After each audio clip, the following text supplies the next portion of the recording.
Уважаеми колеги, позволете ми най-напред да поздравя учредителите на Българското сдружение по конкурентно право и да ви пожелая попътен вятър при реализиране на целите му.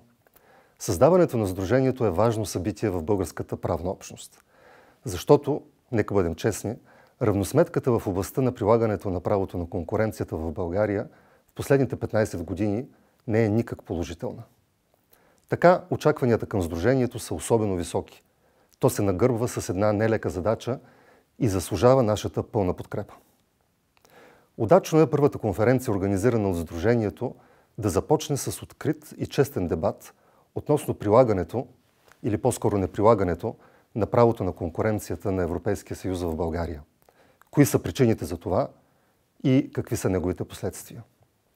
Нека да припомня, вместо увод, че съгласно член 19 от Българската конституция, икономиката на Република България се основава на свободната стопанска инициатива и законът създава и гарантира на всички граждани и юридически лица еднакви правни условия за стопанска дейност, като предотвратява злоупотребата с монополизма, нелоялната конкуренция и защитава потребителя. С други думи, не може да градим функционираща пазарна икономика, от която се създават ползи за потребителите, без наличието на честна и свободна конкуренция между предприятията. А за осигуряването на честна и свободна конкуренция между предприятията е необходимо създаването на истински независим регулаторен орган в областта на правото на конкуренцията. Подчертавам, същински независим, а не независим само на хартия. В правото на Европейския съюз основните изисквания за независимост и безпристрастност на националните органи по конкуренцията са кодифицирани в директивата ECN+. Според тази директива, държавите членки са длъжни да гарантират, че националните органи по конкуренция изпълняват своите правомощия безпристрастно и в интерес на ефективното и еднакво прилагане на членове 101 и 102 от договорите, както и че членовете и служителите на националните органи по конкуренция следва да изпълняват задълженията си независимо от политическа и друга външна намеса, както и да не приемат каквито и да инструкции от правителствени или други публични или частни образования. Моето опасение е, че, както често се случва в България, буквата на директивата ще бъде изрядно прекопирана, но не и духът ти. Защото, като цяло, законовите гаранции за независимостта на КЗК, залегнали в българския закон за защита на конкуренцията, изглеждат на хартия достатъчно високи. Но спазва ли се изискването членовете и служителите на националните органи по конкуренция да изпълняват задълженията си, независимо от политическа и друга външна намеса, както и да не приемат каквито и да инструкции от правителствени или други публични или частни образования? Именно в този контекст, днес бих искал да ви подканя да започнем един сериозен разговор по темата за засягането на търговията между държавите членки по смисъл на членове 101 и 102 от договорите. Тази тема, която в действителност е доста скучна от гледна точка на правото на Европейския съюз, доколкото от десетилетия тя почива на постоянна съдебна практика, в България се е превърнала в истински Рубикон. В лакмус, бих казал, който ясно индикира степента на независимост на КЗК и спазване на принципа на правовата държава. Както знаем, едно от условията за прилагане на членове 101 и 102 от договорите е антиконкурентната практика да засяга търговията между държавите членки. Така, ако това условие е изпълнено, националните органи по конкуренция са длъжни да приложат членове 101 и 102 от договорите. Обратно, ако това условие не е изпълнено, въпросните органи ще приложат единствено националното право. Същото важи и за националните съдилища. В исторически план, от влизането в сила на регламент 1/2003 през 2004 година до 2022 година, националните органи по конкуренция са образували общо 2644 производства, а Европейската комисия 447 производства по членове 101 и 102 от договорите. Това означава, че около 85% от всички производства по прилагането на разпоредбите на член 101 и 102 от договорите са образувани всъщност от националните органи по конкуренция.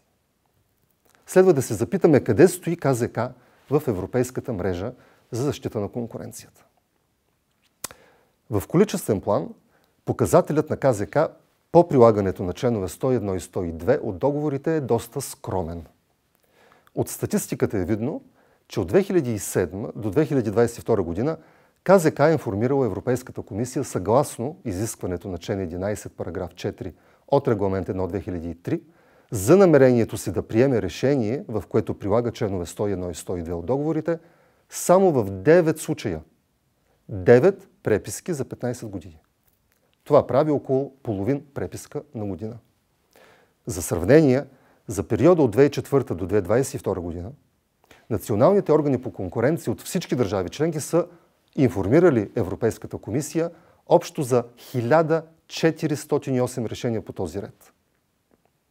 В качествен план, тази статистика показва, че в повечето случаи КЗК не прилага европейското право на конкуренцията под претекст, че липсва засягане на търговията между държавите членки.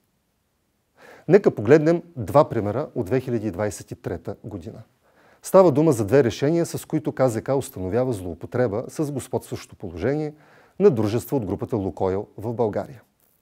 В първото решение от февруари тази година КЗК приема, че Лукойл е злоупотребил с господстващото си положение чрез прилагане на ценова преса спрямо конкурентите на дружеството при търговията на едро с моторни горива на територията на България. Що се отнася до приложението на член 102, КЗК отбелязва, че проучването поведение е в рамките на отношенията на Лукойл с клиенти, извършващи дейности на територията на страната, като същевременно не са на лице конкретни данни, че Лукойл би могло да повлияе на дейността на дружества, ситуирани или извършващи основна дейност извън територията на страната. Така, според КЗК, не е изпълнено условието за засягане на търговията между държавите членки. 2 месеца по-късно КЗК стига до обратния извод. През април тази година тя установява злоупотреба с господстващо положение на пазара на съхранение на автомобилни горива от страна на Лукойл чрез непредоставяне на достъп на вносители и производители на автомобилни горива в собствени данъчни складове, ограничаване на вноса по море, чрез блокиране на данъчните складове и други.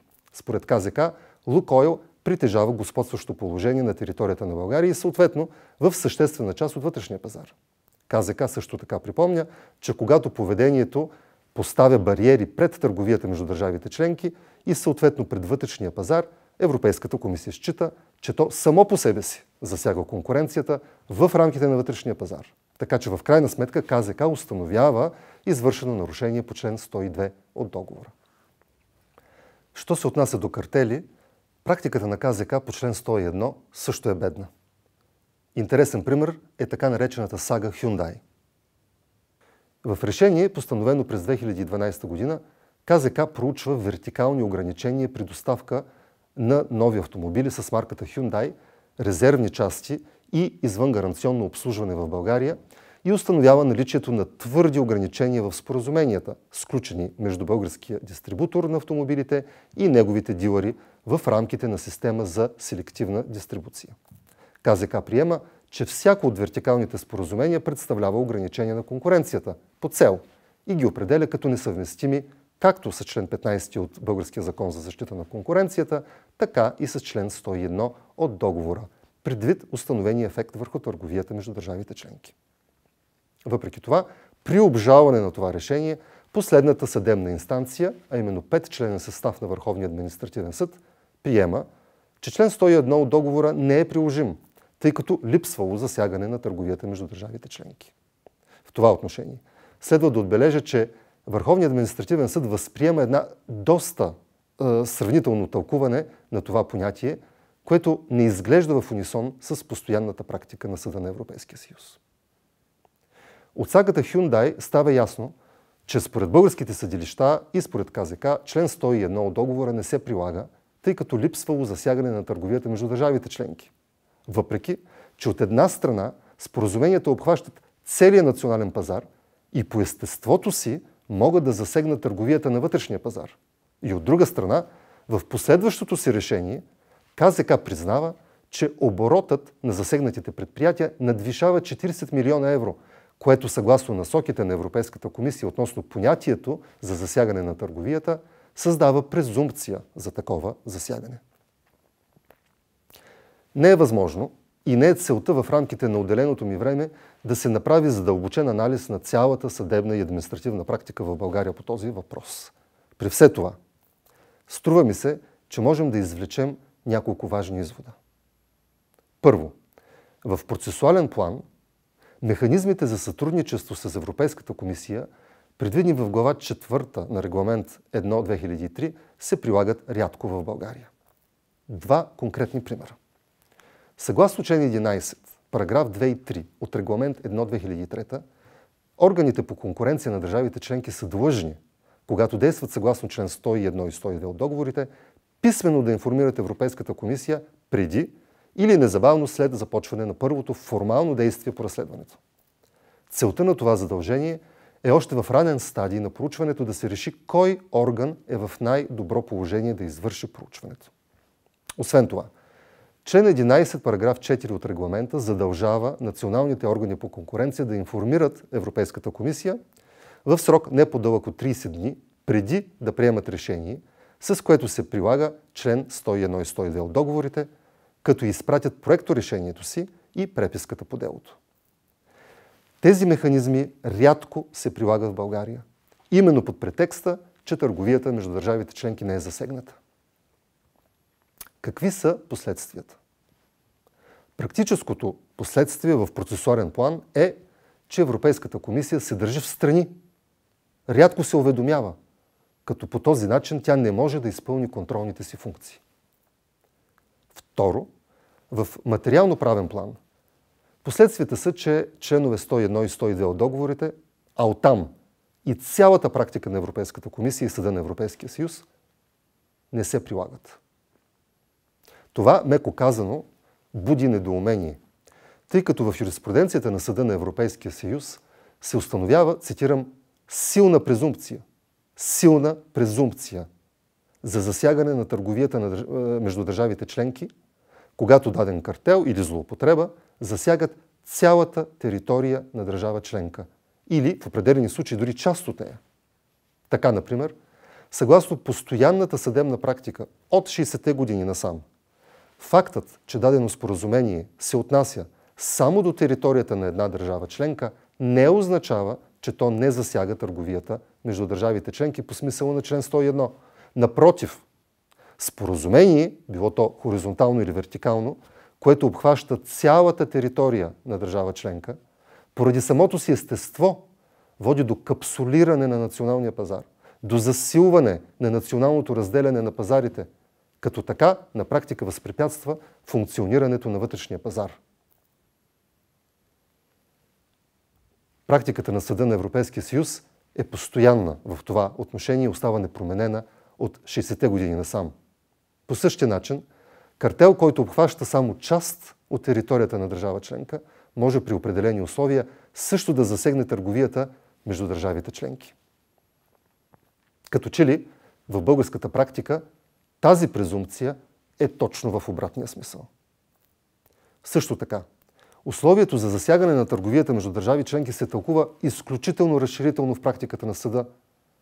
Така достатъчно е да се установи, че е вероятно дадено споразумение да засегне пряко или косвено, реално или потенциално търговията между държавите членки, за да се счете, че това условие е на лице. Пак казвам, това е постоянна съдебна практика. Още от известното решение от 1966 година Костадин Грундих.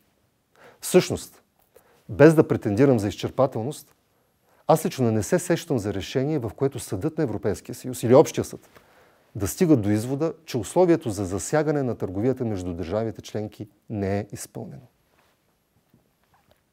Трето, въпреки че българските съдилища са особено активни в отправянето на преюдициални запитвания, трябва да отбележа, че в областта на правото на конкуренцията подобни запитвания са твърде малко и доколкото съм запознат, касаят до този момент единствено адвокатските хонорари.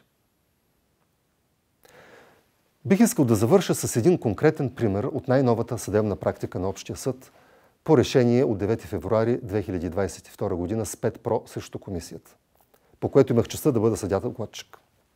Това решение ми се струва релевантно и в българския контекст. Фактите накратко са следните. Жалбоподателят е спедиторско дружество, установено в Полша. То подава жалба до Европейската комисия срещу друго дружество в Полша, което предоставя услуги за железопътен превоз на стоки. В жалбата той подчертава, че железопътното дружество е злоупотребило с господстващо положение на пазара на железопътен превоз на стоки, като е отказало да сключи договор с спедиторското дружество жалбоподател и така възпрепятства достъпа на последното до железопътната инфраструктура. Европейската комисия обаче отхвърля жалбата с мотива, че полският орган по конкуренцията се намира в най-добро положение да я разгледа. Именно това решение е обжалвано пред Общия съд на Европейския съюз. Пред съда жалбоподателят повдига аргумента, че Европейската комисия всъщност се намира в най-добро положение да разгледа жалбата, предвид системните и повсеместни недостатъци на правовата държава в Полша и по-специално липсата на независимост на полския орган по конкуренцията и на компетентните в тази област национални юрисдикции. Решението на Общия съд е особено важно, тъй като подчертава фундаменталното значение на принципа на правовата държава, конкретно в областта на правото на конкуренцията и на независимостта на националните органи по конкуренция. Тъй като времето е ограничено, аз ви призовавам да прочетете внимателно това решение, което съдържа основополагащи принципи за функционирането на Европейската мрежа по конкуренция. В конкретния казус, Общия съд заключава, че Европейската комисия е игнорирала редица елементи, изтъкнати от жалбоподателя, с които цели да докаже, че са налице тесни връзки между железопътното дружество, за което се твърди, че злоупотребява с господстващо положение, и полското правителство, поради които полският орган по конкуренцията може да се окаже по-благословен, дори повлиян в оценките си спрямо това предприятие. В това отношение Общия съд подчертава, първо, че председателят на полският орган по конкуренцията зависи изцяло от изпълнителната власт, тъй като той се назначава и освобождава от длъжност от министър-председателя, без законът да уточнява срока на мандата му и основанията за освобождаването му от длъжност. Фактът, че министър-председателят е уволнявал многократно председателя на този орган от 2004 година насам, показва тази зависимост. Второ, че дружеството майка на железопътното дружество фигурира сред системните спонсори на специално създаден фонд от правителството на Полша, финансиращ медийните кампании на правителството в областта на реформата на съдебната система в Полша. Трето, че в миналото главният прокурор и по-настоящен министър на правосъдието е обжалвал решение на полския орган, с което този орган е констатирал злоупотреба с господстващо положение от страна на въпросното дружество. Четвърто, че налице снизходителна политика на полския орган на конкуренцията спрямо железопътното дружество, видно от налаганите му в миналото малки, невъзпиращи и неефективни санкции, както и от това, че въпросният полски орган по конкуренцията е отказал да вземе каквито и да било мерки срещу предприятието от 2015 година, въпреки че жалбоподателят многократно го е сезирал в това отношение. В заключение, задължение на всички нас е да търсим и назоваваме проблемите открито. Проблемите с прилагането на правото на конкуренцията в България са съществен индикатор за проблем с върховенството на правото у нас и по-общо за дълбоки проблеми в конкурентната среда у нас и оттам за невъзможността икономиката да работи в интерес на потребителите. Аз все пак вярвам, като намирам упование за това в такива прекрасни инициативи, като създаването на Сдружението и днешната конференция, че ние можем заедно да намерим пътя да преодолеем тези проблеми. Желая успех на конференцията!